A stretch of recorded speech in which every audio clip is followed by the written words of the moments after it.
Привет всем! Это мы едем к границе России по крутой дороге.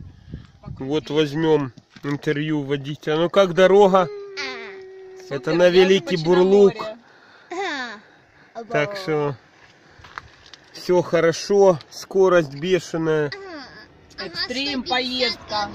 Мы 5 даже километров в час. увидели несколько машин. Ну это еще классная сейчас дорога. Ямы закончились. Ну, а что, мы никуда не спешим. До пятницы мы совершенно свободные люди. Так что увидимся еще в репортажах. Ага, до моря еще далеко. Кстати,